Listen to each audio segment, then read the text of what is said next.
Hello, everyone. Thank you for joining us. We will start in just 1 minute.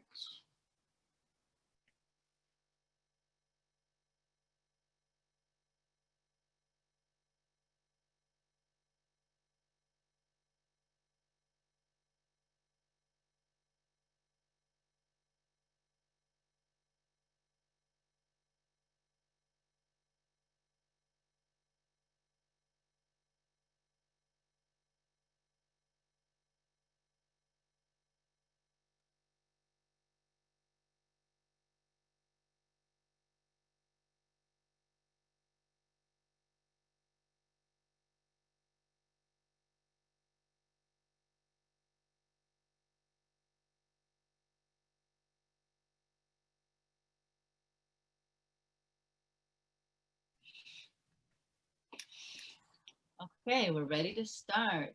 Thank you all for joining us. My name is Noah. And my name is Rom, and we are the founders of Pentulum, the initiative that was lucky enough to produce EAST Storytellers together with ORMEP and Bait of Hope. EAST Storytellers is an online festival that showcases Palestinian and Israeli peace activists and their stories. Tonight, we're excited to premiere our festival and its new website, which presents 15 powerful stories created by our talented participants. As people who work to make the world a better place, social activists put all their energy into their work. And sometimes they forget that a very important aspect of it is actually telling people about it. So in the past month, we worked together and learned how to do exactly that. We learned the basics of storytelling, what makes us feel for a story, engage with it, and most importantly, how to get it out into the world. We created content that comes from within and aspires to interact with the audience in a newfound way. The results of this process will be presented to you tonight. So later in the evening, we'll be announcing one winning story that a jury of renowned storytellers has selected. So stay tuned for that. But before that, we would like to invite Huda Abu Al-Kub, Regional Director of OMEP, to say a few words. Huda, take it away. Thank you. Thank you, guys. It's amazing to partner with you on this. And masal khair to everyone. Good evening in Arabic. Assalamu alaikum. It's amazing that what we did together is also an example of how partnerships work. We started moons ago, many moons away, partnering with Bait of Hope, one of the unique organizations in Europe that has Jews, Palestinians, Muslims, Christians, Iranians on the board. And it sounds like a crazy organization, but they show the light. They saw the light in us in Palestine and Israel.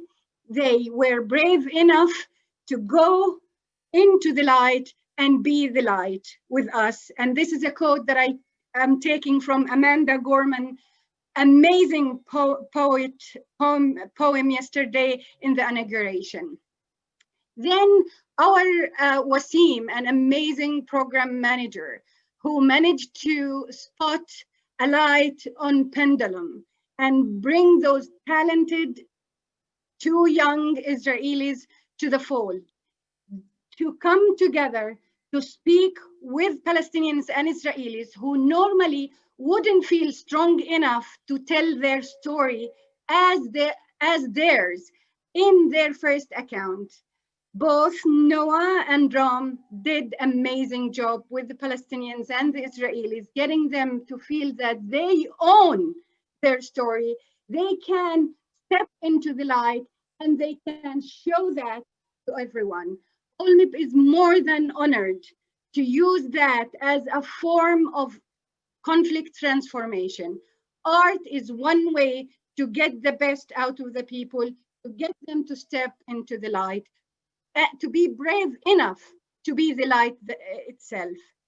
OLMIP also believes that this is one way to raise the capacity of our organizations to be visible and never feel ashamed that they are part of the peace building community, because peace is an honor to be part of. Thank you so much, and I hope that you will enjoy our show tonight. Love you all. Thank you, Huda. It was really such a pleasure working with you and all of Almep and Beit of Hope's teams. And now we'd like to hear from some of our creators, the true stars of the show. We'll start with Yam Ternuz, who volunteers with Women Wage Peace. Yam. Thank you, Noah. Good evening, everyone. مساء الخير للجميع. I'm Hiyam Ternuz, an Arab Christian woman from Haifa, a beautiful city on the slopes of the Mount Carmel. Being born in Haifa, a multicultural city, gave me the opportunity to see the uniqueness of the other. The process of discovering that the pain of both the Palestinian and the Jewish people accelerates the conflict instead of reducing it brought me to be a social activist and join Women Wage Peace. I was very happy when I was chosen by the movement to be a part of Mid-East Storytellers and to write a story. I personally believe that stories are weaved according to the meaning it gives to events and experiences, and not to what appears to us to be an objective reality. Each one of us has his own story to write. In writing, we have the freedom of action and the ability to choose the meaning of our story and the interpretation we give to the events of our lives. The workshops given both by Noah and Rom reinforced this feeling and gave me and the other friends that attended the workshop the opportunity that yes, we can do it.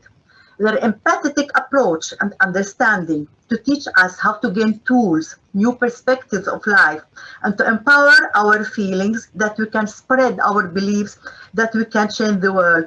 Thank you, Noah and Rom. I think that stories from peace builders affected by the conflict on both sides and the yearn of justice will open minds to new horizons. The world knows our story from the media, and it's not enough. Stories written by people who are affected by the conflict, by mothers who want to preserve lives of their children, stories of bereaved parents, women who want to stop the grief and trying to find a peaceful solution would open the minds, and maybe we will see the day that both sides will sit and talk about peace. I am an optimistic woman. I believe that people were born to love and to live, to enjoy life, to bring children to this world and to enjoy them. We have had enough of wars, of hatred. We have to think of the conflict not as a problem, but as an opportunity to connect and to bring a better future to the Middle East and to the world. This project is just doing that. And now I'm glad to pass the mic to Eran Nissan from New Story Leadership. Thank you all.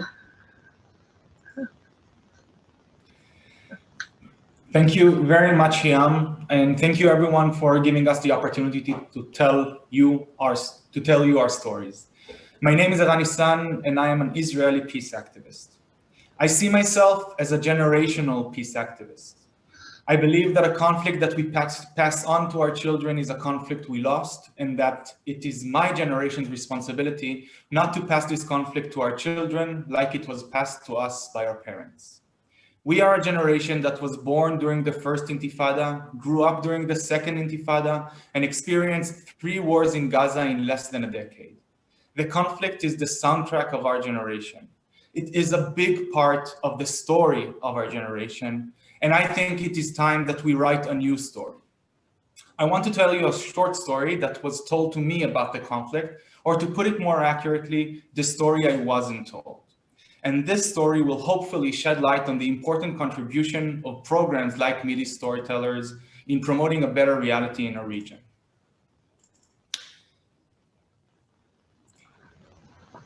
I grew up in a small town called Kochav Yair, about 35 minutes away from Tel Aviv, which is located right on the Green Line. From my childhood bedroom, I could see Kalkilia and other Palestinian villages. I could hear the muezzin, I could see the green lights of the mosques at night, and I knew that the people who lived there were Palestinians. For me, they were an anonymous collective.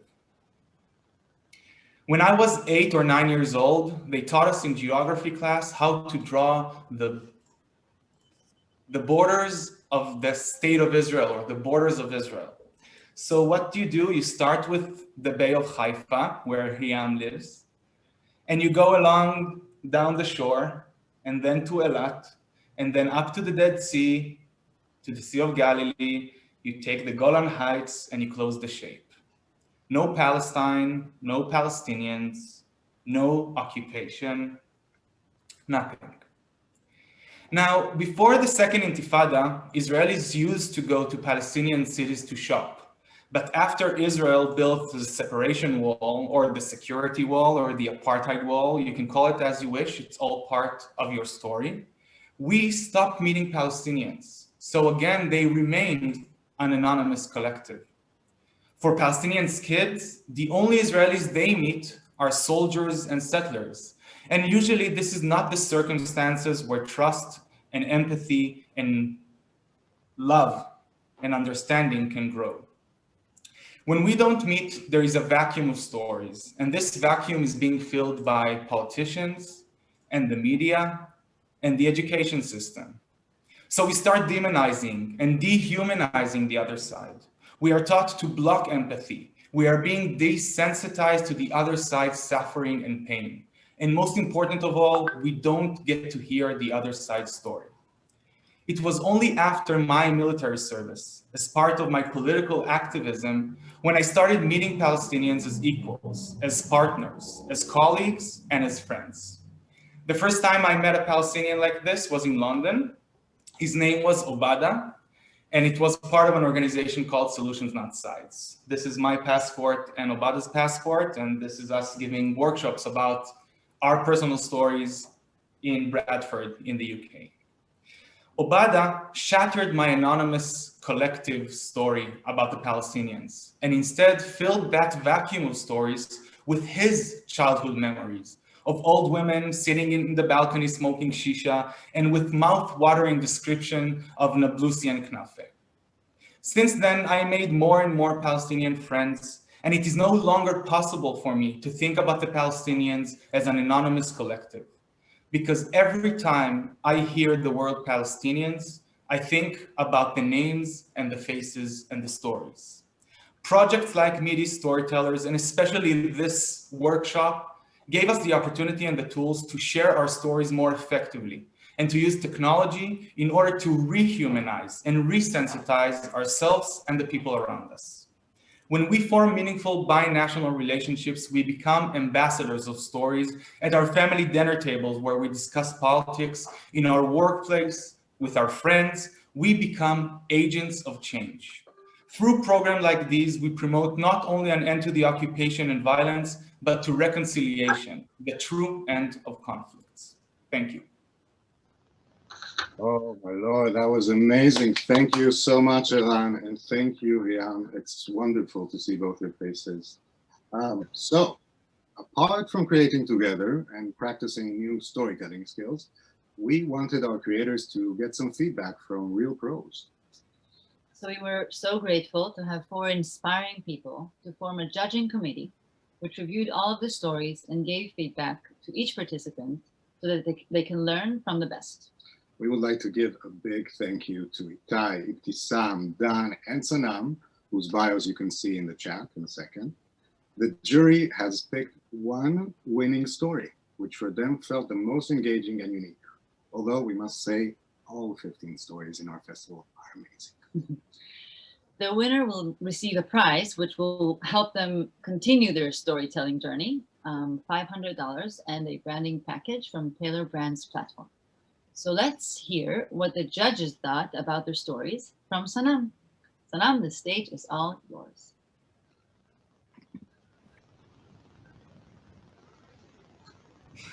My name is Sanam Chantier. I'm a senior journalist at France 24. I'm the host of our weekly flagship program about the region, Middle East Matters.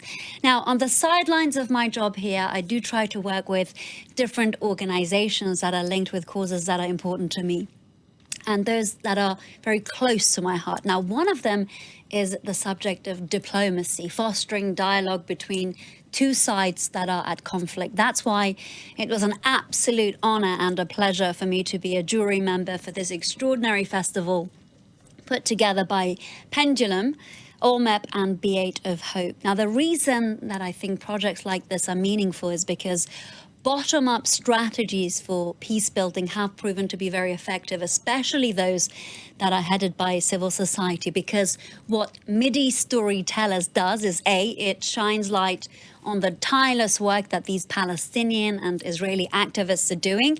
B, I think artistic activism is a very dynamic practice that can move us emotionally and also speak to different audiences. And C, it can be a rather therapeutic process for those that get involved. And what is commendable is that in light of the pandemic, this event is online and it's accessible by different people. Now, speaking of the festival itself and the talent, I do have to say that selecting a winner was very difficult. I was impressed by how touching and personal some of the stories were, the different artistic mediums used, and as a journalist, actually, the power of some of the voices. So brave, every single one of them, and you should all be very proud of yourselves. Now, it's time to announce the winner. If only I could have a drum roll effect. So the first prize goes to Malak. Congratulations, Malak. And the reason for this is because even before reading or listening to the text, my eyes were immediately drawn to the powerful photographs. They tell a very important story themselves. They don't even need captions. Also, the text is directly linked to the theme of the festival, the pandemic itself. And what's wonderful about this segment is that it's also very relatable for most of us who've been separated from our families during this global health crisis. It did bring a tear to my eyes because I also haven't been able to see or touch or hug my own family members. So it's very touching, and it ends on the positive note. All the judges loved it because of these reasons that I just mentioned. So there you have it. Once again, a massive bravo to Malak and all those that took part.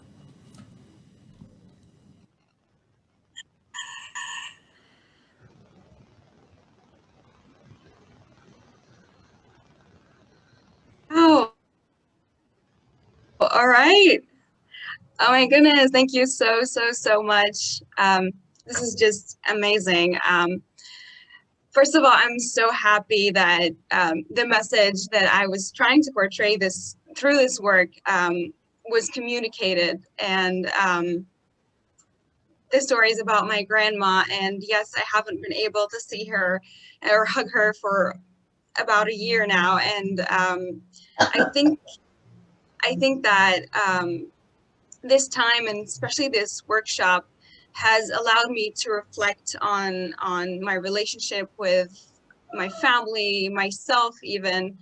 And I was just so honored to have heard all the stories from the participants in this workshop. Thank you, Noah and Ram. Thank you, Almep, B8 of Hope. This has been very special. And thank you for encouraging us to focus on our goal, working for peace, even in times when maybe that's the last thing on people's minds. So thank you so much. This is great. Thank you. Good job, Malak. Congratulations on winning our first year of this festival. You really did an amazing job. And of course, the rest of our participants, amazing. And now, if we can play Malak's story for all of you to enjoy, that would be great.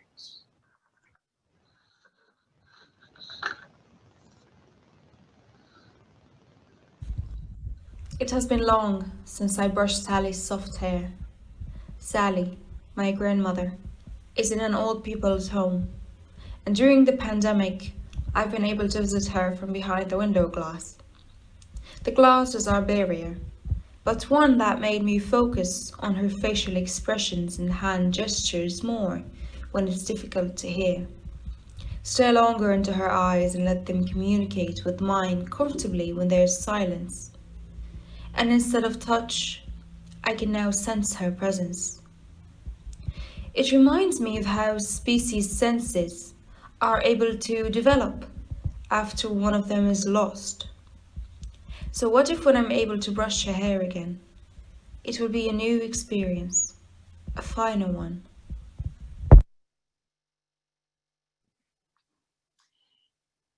Thank you again, and congratulations again. What an amazing story.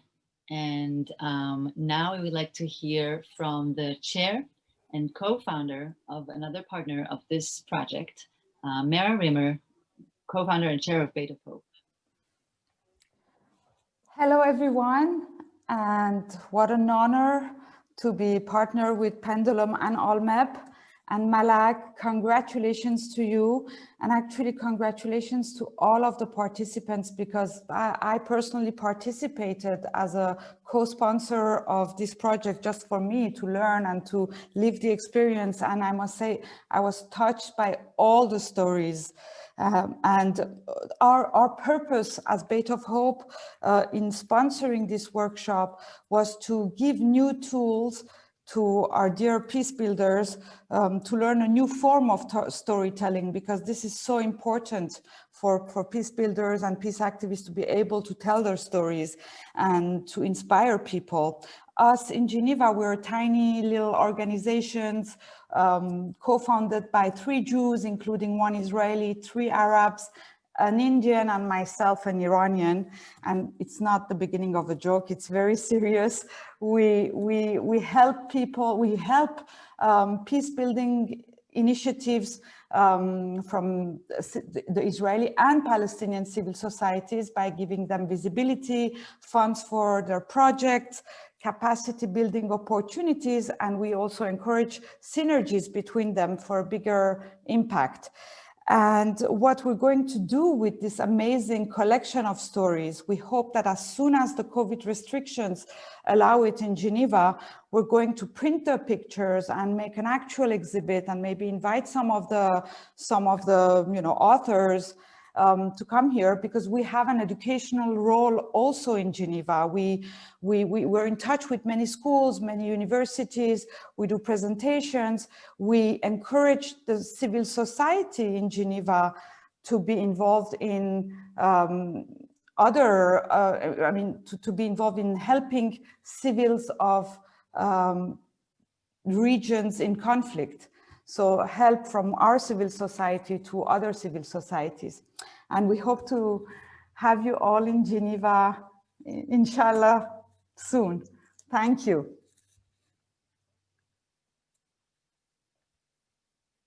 Okay. And I will pass the mic to Wasim, the program manager of Allmap, who can tell you how we can amplify more the voices of amazing peace activists on the ground.